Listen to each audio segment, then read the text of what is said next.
Sechireka, se free such a senade, na a de Cassia pa, Yaman and Adudanko for the Edebedum Maim, and Ababi to just say, Enra, a pussy form penning for, a soldier form penning for. Prison Service in Penning 4, Ghana National Fire Service in Penning 4, Ekokushi Electoral Commission in Penning 4. Ningina, abatu no a year to the next week, no, Omukubusa Hoboa, Electoral Commission in Penning 4, a year. Busia, when you are for Fropi, and Yakesi and Yanni Secasiano pay, maybe I will be an year banner, the Ababa somewhere. Now, yet the Asadama 21st clinic, yes, so see a taken Trinua, Echichu to 2 or no, for nature honomo, not yen Rooney and Fidi Papano, Yamfentuasia, and far and mount. Yet, Yanni say, ye went him before, no, fidie, ya, and nepa say, Siate Kentrin, say free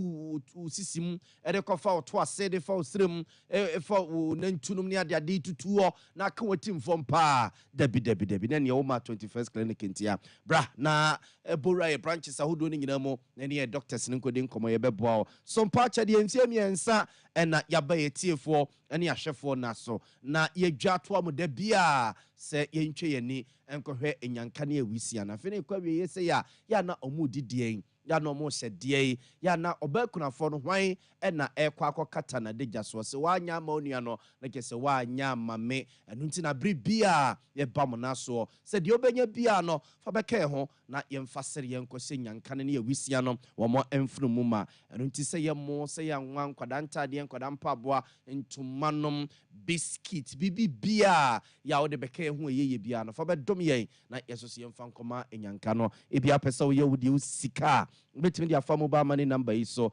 0598559802 0598559802 dia beba Tarawan Media na se Blessed Foster busia wonum ene ebo mi chidoma no peya bia wo bia na yetimi abane aba besomwo medino ens sign na ya abo amali bia boga enye bre no na finsem no yenkoma nkasa emfa emamo ye sha se de free man pani na na dodanko akufu ado wachima PSA be ma bo ada na tena ye na man pani be di be na nsane ne nan ewo asantemanta maseya na ejampu ntujuma ono man pani na na dodanko akufu ado smart contractors so maye no asantemambu no na obad na ni ko twewisa no ne ti asantemom aba be di ho adanse aba be hwese sede osisuma so omo maye no no sa no maye no na de o mawie no na kese obiebia no na probomu no na nra okomensia himfie ni opem so se tutu otosumi no krobia asante kotoko hene ekokodi eye enkomo na enkomo no mu no na oda yewrase no wada asanteman so ase se de asanteman ye de amano no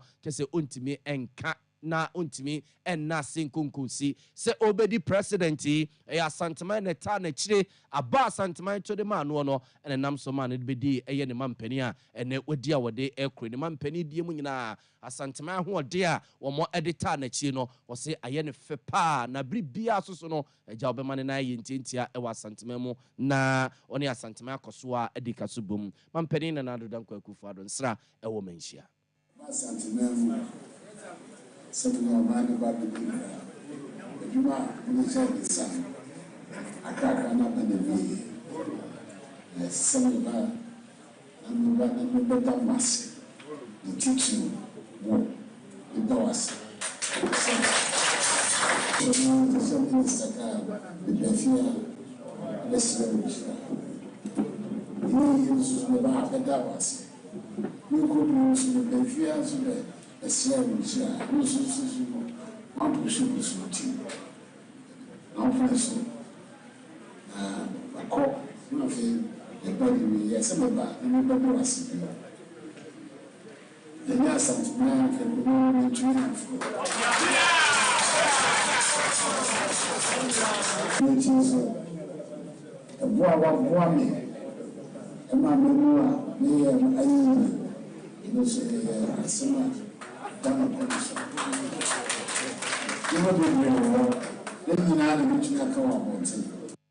Observant way a man penny and other danko for the watchman piece bema board and yet in Kawayamra na wakopi mensia him fee enra na oni yura equakudin como na odia seda ama irane asantamai and na obobo san semisun and whichly crobia sante kotoko hene opem so say to tosum you no so no a de a b emma man penny and other danko kufado.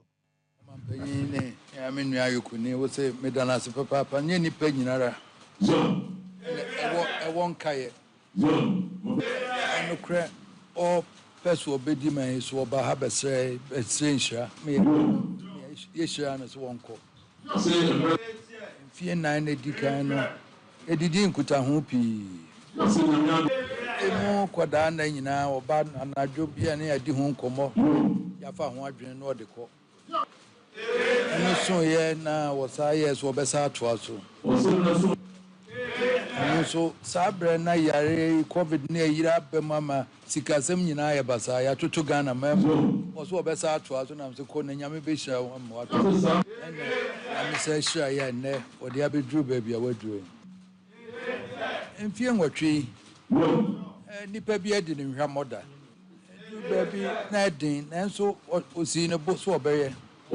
nyina nene nyame adarma ehu ahoden a empire ye boma so obenya ahoden de awie ne nyina ene ne ode te ha nyame adarma ode asoma bedru na emre no ya beso afi wo bekra ye ni Abzanfo we ye ayemra na mampani na nado dan kwaku fada akuduru manhia hemfie na okoda yewrase na yewraso so no ekire amamuo mfie nwotwe a oba bebubu ye no ne mesisi wom ene eye inketa osiye se yire so paaso se dane a obeye no amane nan so aye ntintia wo manhia hemfie na oba ama omo afa dwene de afa oman ne hom ye to aso na ye de mo akongomasuam na achechefo bi omo kira de Ghana suapon hodo mu na omo bɔ mampani na nado dan kwaku ado abaso se ode ene din bi de free SHS no eba ye wom so ode ba no ono ana manyoku MPP mperimfo bi no mo ene no anya dwene sabre no a odi nkunim 2016 elections ni mu a 2017 we na dwene so ode beba na pi no afi se akade ni ho school dai bebre ni ho ena sika so no wontie be ya enke wonto no bo kakra nenso ene din nketesi a osi ye se kwambia so wode eye free SHS ne be ye adwuma no wono mo ebo na baso se ne eso abamfa so a enkwada mpempem akire mpempem senyama mpani na nado dan kwaku fodo ni so ade hunu we ya enkadodo no akademu a enka omu hu ba bia wo mo efe bia Professor Isaac Buadi ene di eye achechefo yi anim ede sansem ye tudwa Nanado dan kwaku fodo and his Vice President Dr. Mamu Bawumia for initiating and sustaining the free SHS education program. This policy is a bold step towards achieving inclusive and equitable education, bridging the education gap between privileged and underprivileged communities. It is evident that policy has reduced barriers for students from low-income families and ensure equal access to quality education. The policy has helped to close the education inequality gap, thereby fostering a more equitable access.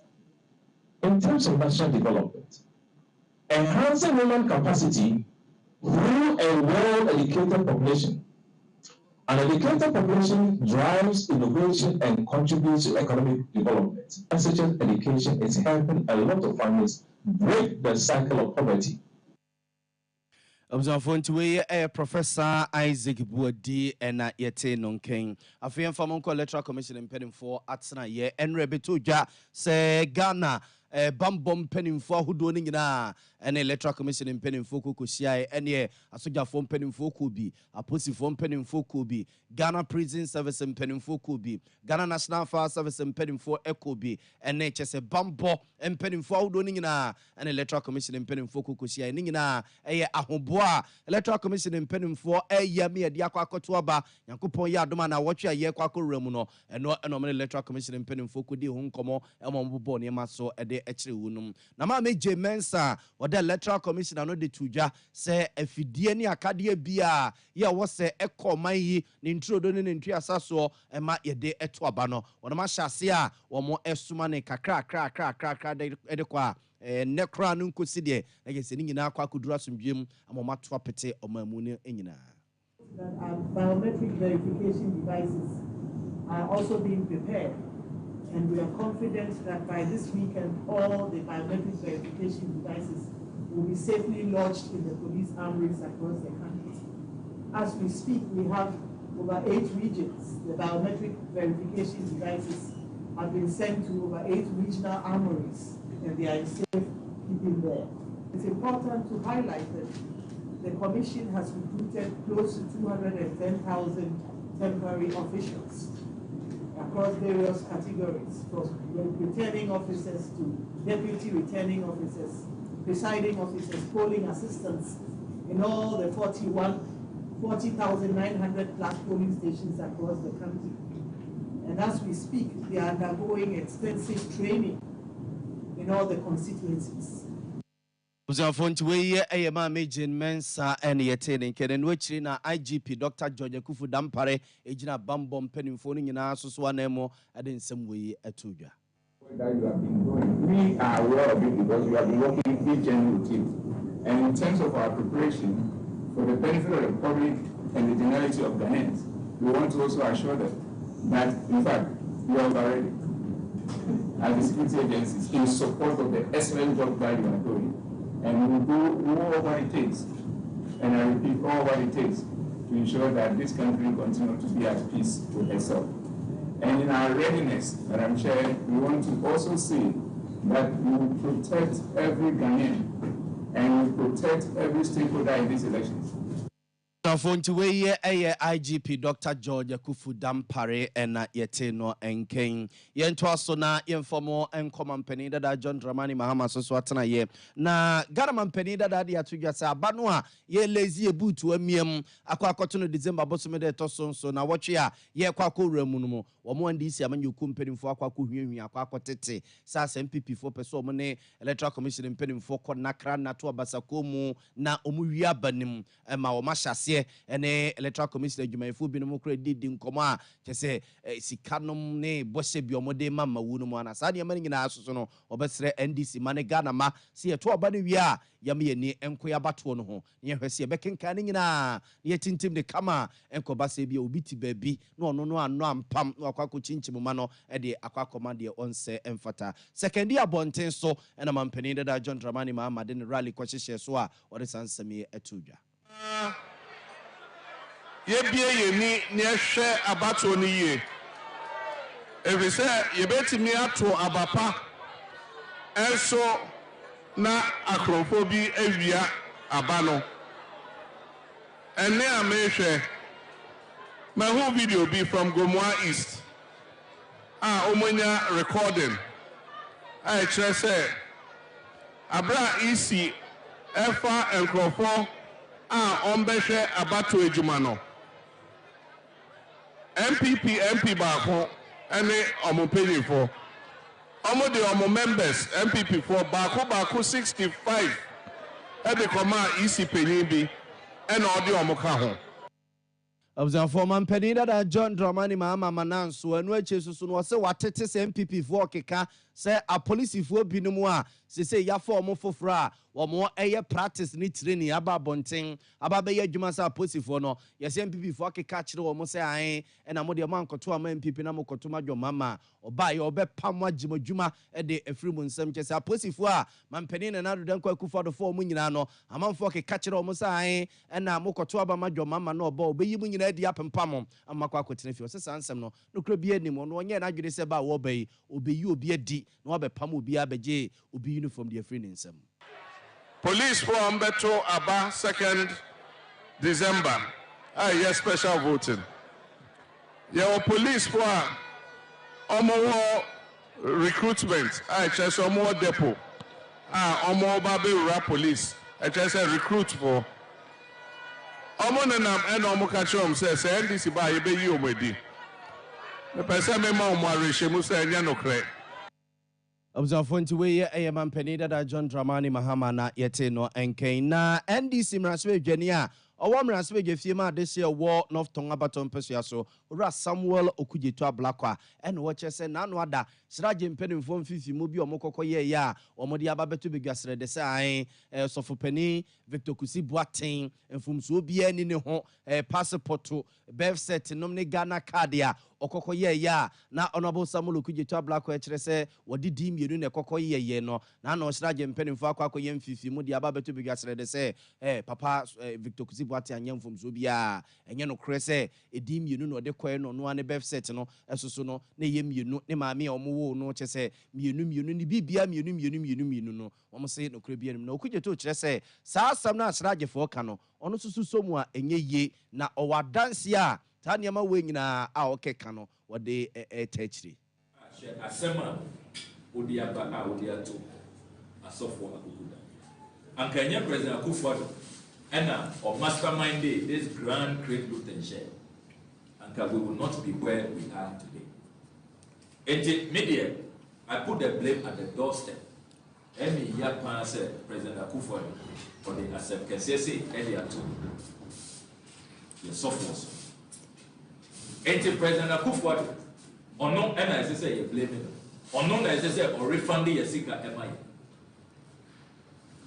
Say no. Charge for air cassette. Project way not illegal from the beginning. And the demander, and he said, National Cathedral Secretariat, any board of trustees, as I said in Temara, President Akufo-Addo was dissolved.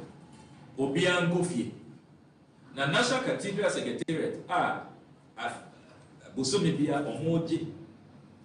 Aketia over millions of Ghana cedis.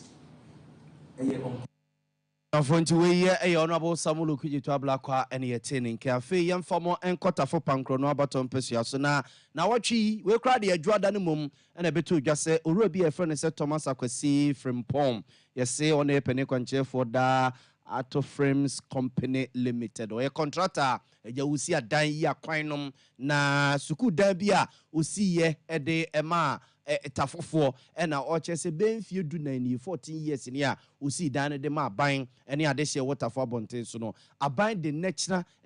ni sika natural sana na no dwada ode abufuo kototo dan ni mu a oje ede afri etafo municipal mpanimfo ensem na enu asoso ade ekyen a papa na saso de abufuo wasi toilet bia matafofo omuntua neka asaso asi ne kwasi broni friend se staff common room esoso ama wo mu omuntua aka eno soso de credu akwa kotutumu a waje na de de tifi nkotie de omo ka wi sem mo an kasa bia ancha kasa bia e chema court atake action me so kasa aso wo tare de ono busara musa no ho eso busu ponto kwai opa kata ngubusa mpini MC ni na honya kata ni MC ni sanya sa ma yasa ese bi MC ni when I write say I na ban contact the MC yasa ya sa ma the same way ni yasa contact documents come say on sign contact documents MC ni yasa contact bia when sign na ho bisika in my yama MC na sign we ka ho a person says can sign kan ina mbo for beto for assemblyman na suku dan ye ne sebia ni sinin pesu ya so no echechensemu kakra de kire ba ma ba bebu dunu se papa no so fi se aban de ne ka e so de fa right channel me ko ba se enkran keto we ya omo maame ekodwom ebi ko adwuma na wa ba kankra we egu abontin se mo ko no se mo ko no se bi ko ye o ma e ye hwan ya and me as assembly member no say bibi ko so a me pesu aso so ma me ehu na me so me hu se ni se ndam se ko basement na nka ho hwe dia afide na wo bibi a oni mi aka me ka bi she me kwa me be ko municipal kwa akwa business and your friend said dia akoso ni wa ka mo gba bontin atutu apuni Observant we assemblyman on so one potemon monoable Kwamboatin and na ochechi nsemo de ache ni rekase na sia omanhene saso atena se biwa de ache bi adwumadi etwa muso